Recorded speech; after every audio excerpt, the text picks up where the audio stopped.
That's the only form of confidence that you need in life for you to be able to step into any room, command any space.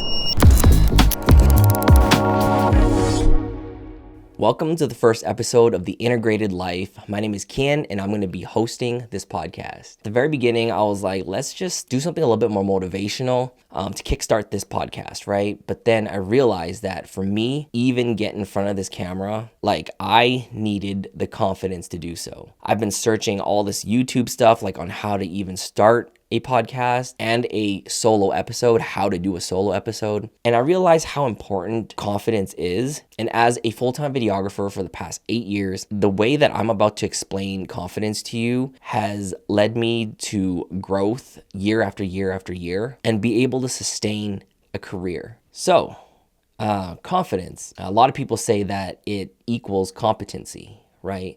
Someone like Alex Hermosi would say competency comes from doing something so many times that you're able to predict the outcome. And I completely agree with that. But at the same time, I've seen so many people, so many business owners, so many people that I've met throughout my life who are so competent, who specialize in certain things. But right as soon as they leave that arena, they become this other person, this person who doesn't have confidence. I don't feel like that's a really good way to live. Confidence in being able to figure things out. That's the only form of confidence that you need in life for you to be able to step into any room, command any space. And it's kind of the nature of my work as a videographer to problem solve, right? You're not just a creative person, but you're trying to solve a problem for a client. I realized that being a problem solver of all things requires you to be resourceful, right? To be able to think quick on your feet, be able to improv, and be able to forage whatever type of things that you have in front of you to be able to solve and resolve the issues. There's two ways to being resourceful. The first way is finding the materials and all the different creative ways that you can help resolve an issue. But the second way, a lot of people kind of overlook, which is resourcefulness can come from your network as well. You know, the people that you might know who is perfect for you to recruit and bring in to resolve certain issues. Kind of like being a producer of a project, let's say. And I think one of the best examples that I can give you is that in my personal experience, I've had clients who've approached me and asked me to do different projects that I've never done before. But I've always said yes to them. Every single time I said yes to it, I would definitely put in the work. Of course, that's like a given. Doing the job to exceed expectations is going to require a lot of work, right? So there's a part of it that's like, you can't be afraid of the work either.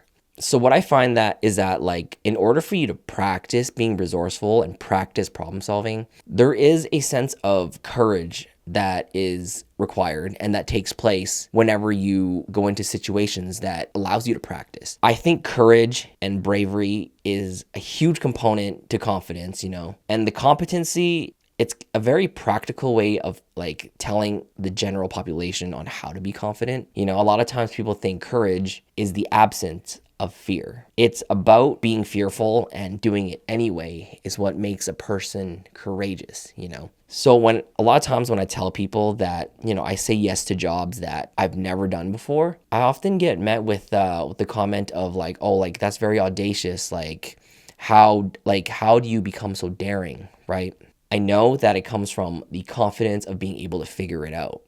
Again, back to my life as a videographer. If I were to use this podcast as an example, being able to capture the video aspect of it, the audio, and then the lighting, they're all separate pieces that I can put together, and that's where that competency comes in, right? You have all these different aspects where you've done it so many times that you can literally predict the outcome. So I think what I want people to take away from this episode is the audacity to say yes to things that you're not 100% certain that you're able to do yet, but you know that you'll figure out is the best way to even approach growth, I'm going to try to keep these solo episodes very short and probably the length of this one. But there will be interviews with other people, right? Because the integrated life, the way I want to approach this is that I've been doing everything that I love and I kind of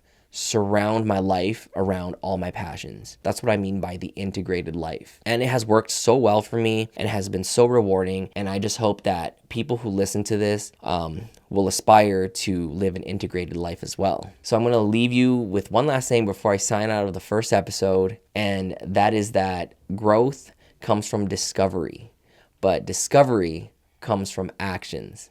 So go out there and take your action. Thank you once again for watching. My name is Kian, and I'll see you in the next episode.